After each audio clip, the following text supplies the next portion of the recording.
Mesdames et messieurs, bonsoir. Bienvenue à votre émission Le Grand Soir. Toutes nos excuses pour ce retard, indépendamment de notre volonté. Mesdames et messieurs, bienvenue à l'œil du jeu, à l'œil du coach. Aujourd'hui, nous parlerons de comment vendre son produit avec H. Rodrigue Alabi et son invité après la revue du quotidien Le Matinal, le rédacteur en chef de Le Matinal sera reçu donc dans Écho des médias et puis par ACO Direct. Vous aurez droit au journal du soir à partir de 19 h.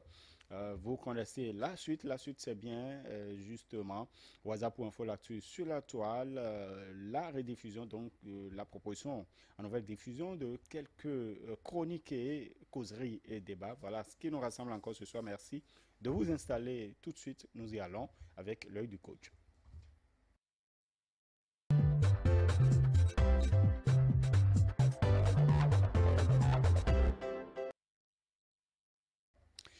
L'œil de coach, je le disais, H. Rodrigue Alabi, bonsoir. Bonsoir Romuald, bonsoir à tous. Voilà, nous allons parler aujourd'hui de comment vendre les produits. Et c'est une thématique importante parce que la vente, c'est l'activité phare de toute activité économique. Alors nous sommes avec coach Justino Vieira. Bonsoir coach. Bonsoir cher ami Rodrigue, bonsoir cher ami Romuald, bonsoir chers téléspectateurs. J'espère que vous allez bien. Très très bien, toujours la forme. Comme je le disais, la vente, c'est une activité importante. C'est ça. Oui, quelle est la première étape pour réussir sa vente? Déjà, il faut commencer par faire un déblayage notionnel à nos téléspectateurs en commençant par dire ce qu'on n'entend pas produit. Vous savez, le produit, c'est avant tout un bien. Un bien qui est issu d'une production. Un bien issu d'une production et qui est destiné à satisfaire un besoin ou à résoudre un problème. Et puis, en tant que tel, le but de tout entrepreneur, de toute chef d'entreprise, c'est d'avoir des facilités, les moyens pour pouvoir écouler, vendre son produit. Et c'est là tout l'intérêt de ce thème, de cette thématique que nous sommes en train de débattre. Vous savez, pour vendre son produit, il faut plusieurs étapes. Mais déjà, la première, c'est connaître son produit. Connaître son produit, cela a trois variantes. Déjà, la première, c'est savoir les composants du produit. Le produit que je veux vendre, quels sont les éléments qui ont concouru à sa composition. Vous savez, le client a droit à l'information. Le public a droit à l'information. Et puis, dans ce sens, lorsque vous faites un produit, vous mettez un produit sur le marché, vous devez communiquer, vous devez dire à toute personne, les éléments qui ont concouru à la composition de ce produit. Et c'est d'ailleurs ce qui justifie quand vous prenez certains produits, vous voyez, il y a toujours la notice qui renseigne sur les atomes, sur les ions qui sont rentrés en ligne de compte de sa composition. Mais le deuxième élément, deuxième variante, c'est les valeurs intrinsèques du produit. Lorsque nous parlons de valeurs intrinsèques, qu'est-ce que nous y mettons? C'est déjà la finalité, l'utilité, sur à quoi le produit est principalement destiné. Vous savez, il faut qu'on soit en mesure de savoir, mon produit, si vous l'achetez, ça résout tel problème. Il faut que le problème soit précis. Il faut que le problème soit précis. Il faut qu'on sache, lorsque vous consommez mon produit, lorsque vous utilisez mon produit, vous aurez telle satisfaction. Donc là, c'est la valeur intrinsèque. Mais troisième élément qu'il faut également savoir lorsque nous sommes toujours dans cette première étape de la maîtrise, de la connaissance du produit, c'est les valeurs extrinsèques. Les valeurs extrinsèques. Qu'est-ce que nous entendons par valeurs extrinsèques? C'est l'ensemble des éléments supplémentaires que votre produit confère à son usager, à son utilisateur.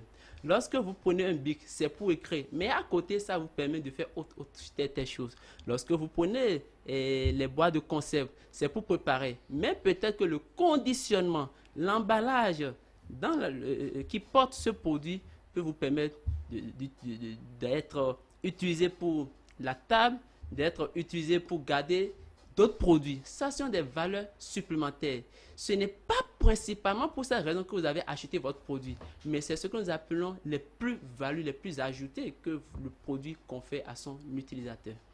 Alors, donc, il faut aller jusque-là, c'est ça? Il faut connaître le produit. C'est en connaissant votre produit que vous donnez l'assurance au client. Et d'ailleurs, il faut commencer par dire, le client au départ n'est pas client, il est prospect.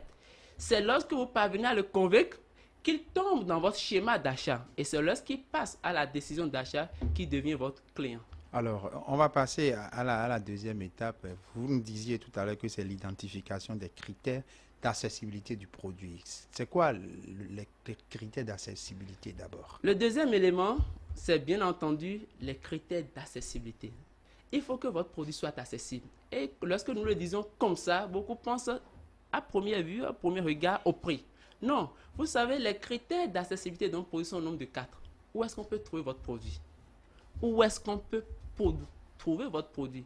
Est-ce que votre produit est disponible à portée de main? Quels sont les coins? Il faut les indiquer. Ça, c'est le premier critère. Le deuxième critère, le critère d'abordabilité. Le critère d'abordabilité. Est-ce que votre produit est à un coût abordable? Est-ce que votre produit est à un coût abordable? Et lorsque nous parlons du coût, il faut pouvoir distinguer les 3 types de coûts. Le coût d'écrémage, si vous voulez fixer votre produit à un niveau élevé pour dire, peut-être que sur le marché ordinaire, le marché basique, c'est à 300, mais moi, en raison de la vision que je nourris, en raison de la cible que je recherche, je veux porter mon produit à moi à 1000 francs. Par contre, sur le marché ordinaire, c'est à 300. C'est un choix. C'est ça que nous appelons le prix d'écrémage. Je ne veux pas laisser mon produit à la portée de tout le monde. Mais il y a aussi le prix d'alignement. Le prix d'alignement, c'est que le produit est à 300. Je mets mon produit sur le marché, je m'aligne et je le mets aussi à 300. Ça, c'est le prix d'alignement. Mais il y a un troisième prix, ce que nous appelons le prix d'échelle. Le prix d'échelle, c'est que le produit coûte 300, mais moi, je vais amener ça à 100 francs. J'amène ça à 100 francs, j'amène ça à 200 pour pouvoir amener beaucoup de personnes, peut-être me faire connaître, peut-être que c'est à titre de promotion, mais mon objectif, c'est diminuer mon prix pour avoir plus de clients. Ça, c'est ce que nous appelons vente à prix d'échelle. Donc, deuxième critère. Vous le faites pour un temps, parce que je suppose que c'est pour un temps, sinon vous allez fermer. Hein? Peut-être que c'est pour ça qu'on parle de prix d'échelle. C'est que c'est en vadant sur la masse que vous trouvez votre bénéfice à vous. Lorsque c'est à 300 et vous gagnez 5 francs sur un produit, si vous vendez 100, parce que c'est à 200, vous gagnez peut-être le tout ensemble, le prix que vous aurez eu si vous vendez ça à 300. Donc, c'est ça, on parle de prix d'échelle. Plus vous vendez gros, c'est ça qui vous permet d'engranger des bénéfices. Mais si vous vendez à l'unité, comme vous le dites, vous risquez de fermer. Mais il y a le troisième critère. Quels sont les éléments dont on a besoin pour consommer votre produit? Les éléments dont on a besoin pour consommer votre produit. Je prends un exemple. Vous savez, quand j'achète un portable, j'ai besoin de chargeur. Quand j'achète un portable, j'ai besoin d'écouteurs. Quand j'achète un portable, j'ai besoin de batterie. Est-ce que ces éléments sont disponibles sur le marché? Est-ce que ces éléments qui donnent à mon produit le goût, la satisfaction du client qui concourt à la satisfaction sont disponibles? Donc, il faut voir le côté pragmatique. Est-ce que les autres éléments dont on a besoin pour utiliser mon produit sont disponibles? Et enfin, il y a le quatrième critère. Est-ce que mon produit est accepté dans la société? Cela repose sur les principes culturels et culturels. Vous ne pouvez pas vous installer à Zongo pour dire que vous voulez vendre la viande de porc. Parce que la société n'est pas prédisposée à ça. Vous ne pouvez pas vous baser, où sais-je, peut-être à Ganvier, pour dire que vous voulez faire des émes. Vous voulez développer un trafic des émes. Parce que la zone n'est pas appropriée à ça. Donc, il faut également identifier ces volets, voir le contexte, voir la société, pour voir si tout ça répond. Et c'est ces 4 éléments combinés qui permettent de dire que votre produit est accessible.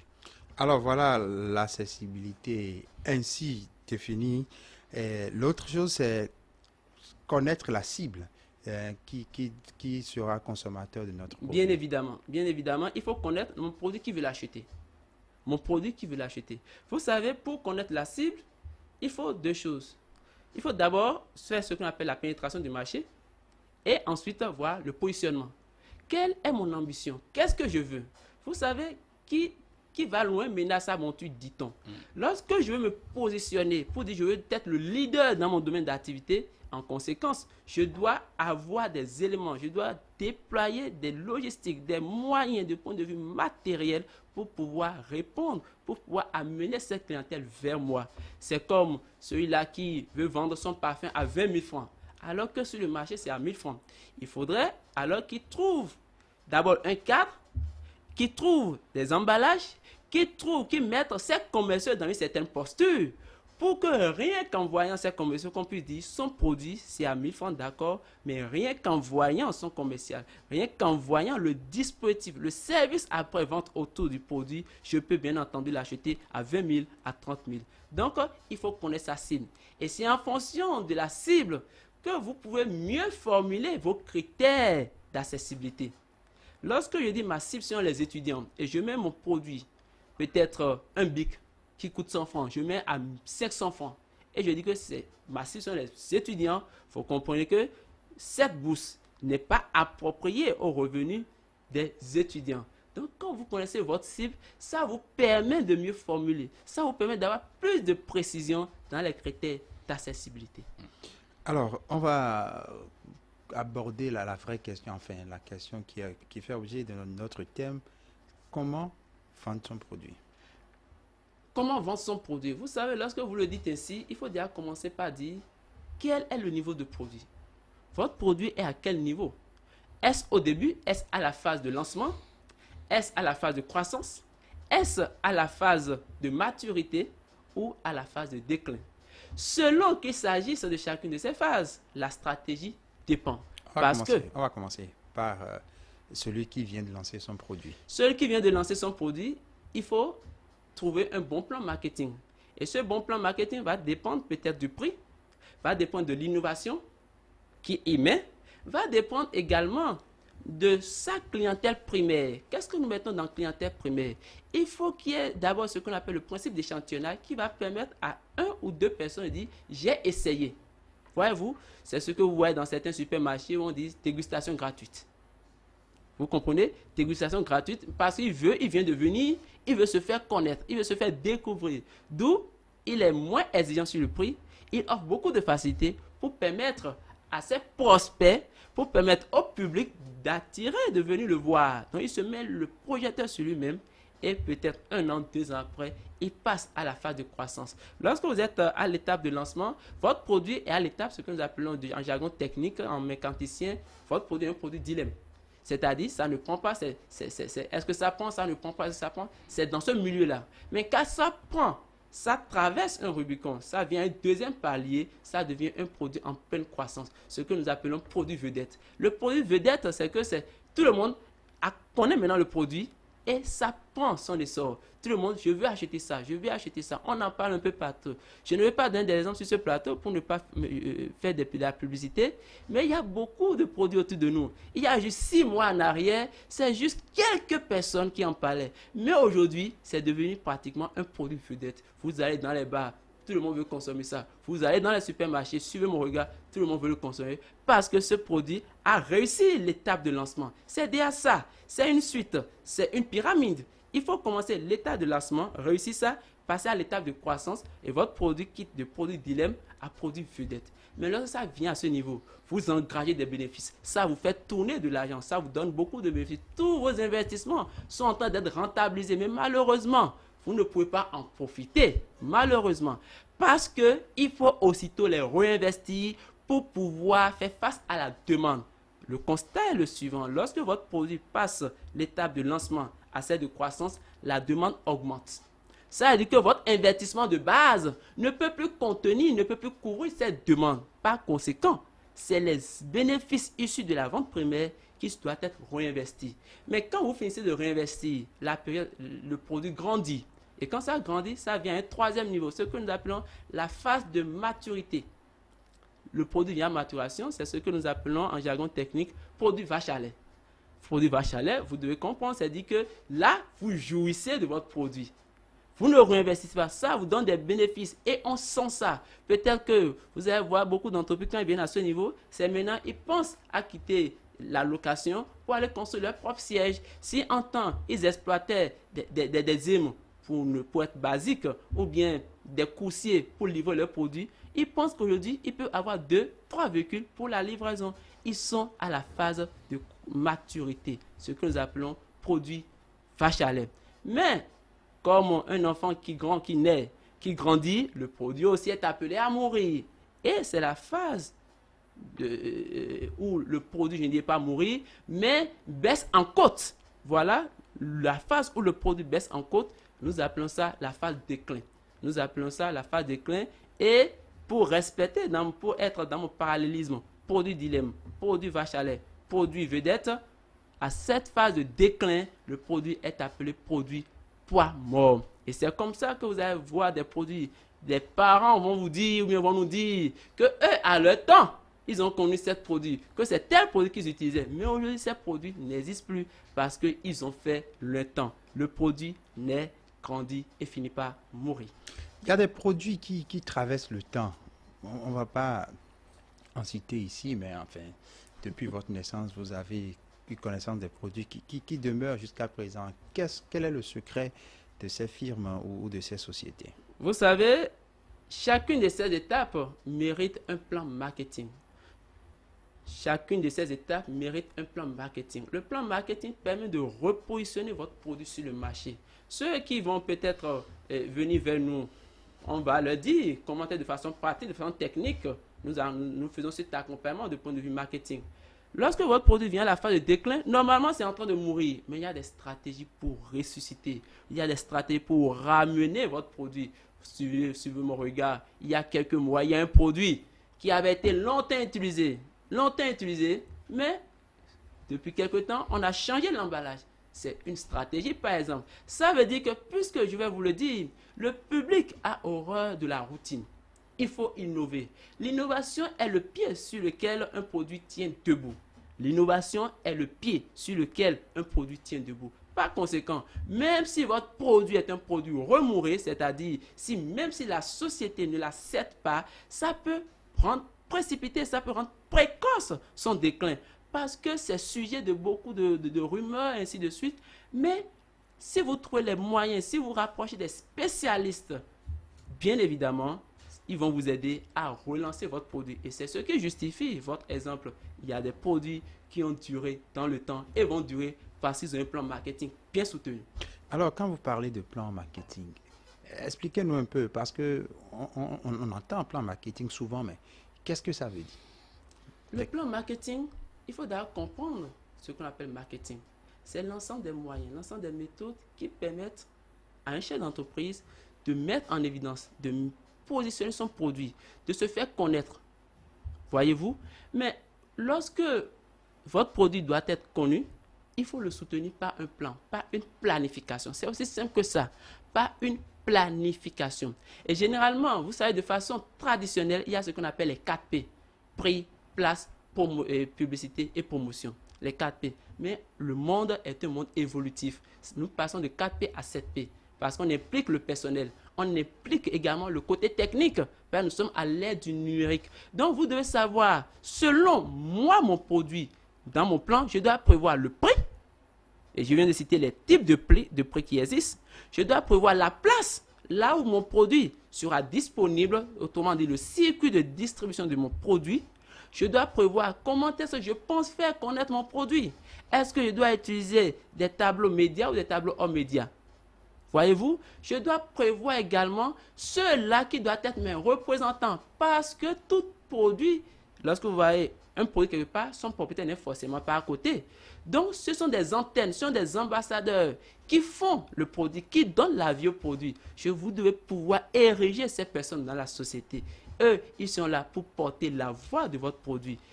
Il y a beaucoup de détails autour, mais je le répète, ceux qui viendront à nous, nous allons les aider pour avoir le plan marketing. Alors, vous avez parlé aujourd'hui du numérique. Quelle place occupe le numérique dans votre conception de la vente? Mais vous savez, aujourd'hui, tout se passe en ligne. Nous sommes à l'ère du numérique. On a connu 4 temps. On a connu le temps de la cueillette, le temps de l'agriculture, le temps de l'industrialisation. Au XXIe siècle, nous sommes au temps, à l'ère du numérique. Et à l'ère du numérique, tout se passe par le numérique. Aujourd'hui, le monde est un village planétaire. Ça veut dire que les frontières physiques sont brisées. Par conséquent, celui qui est en France doit pouvoir acheter votre produit, bien que vous soyez au Bénin.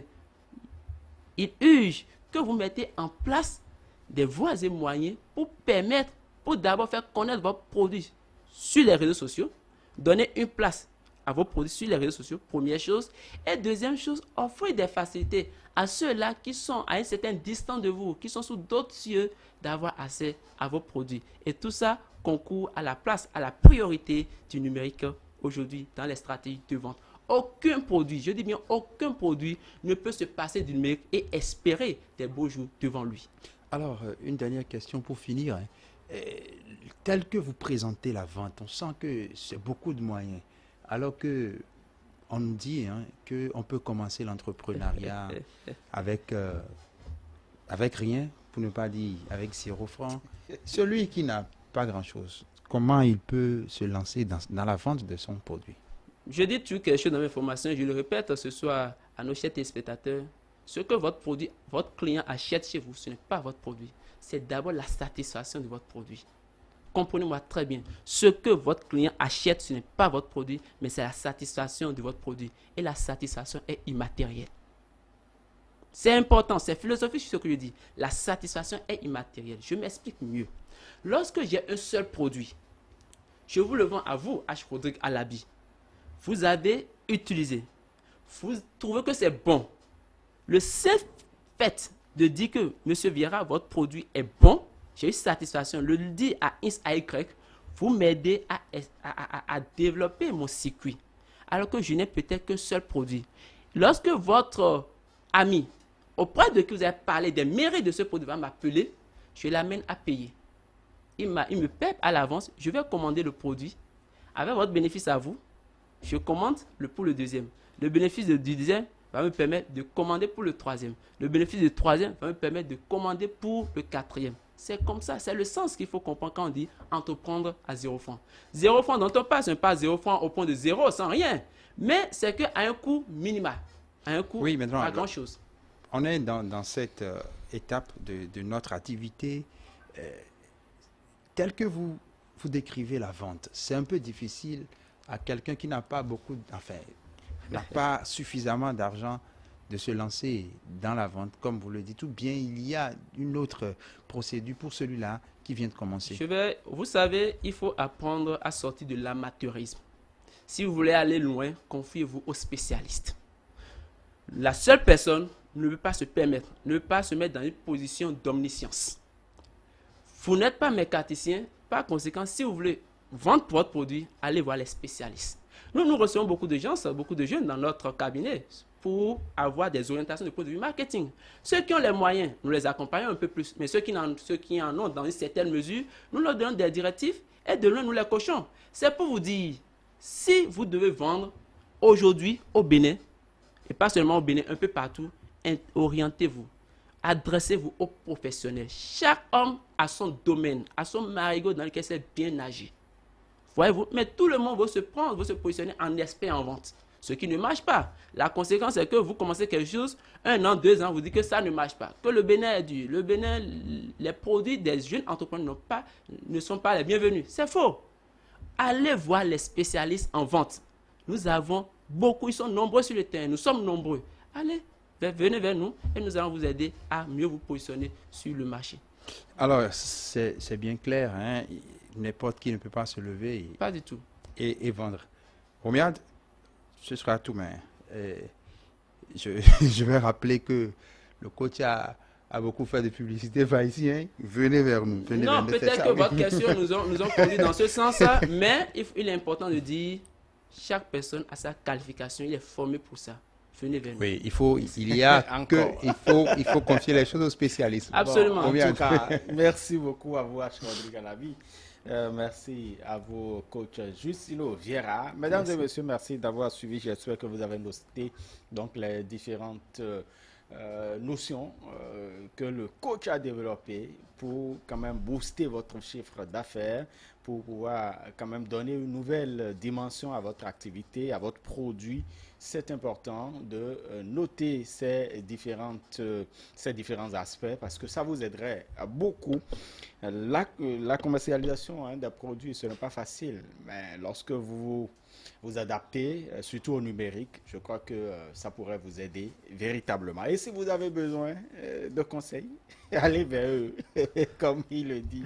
Voilà, mesdames et messieurs, nous marquons une pause et nous vous retrouvons dans quelques instants pour la suite de votre émission Le Grand Soir. Attention, attention, la pandémie de Covid-19 n'est pas encore terminée. Le virus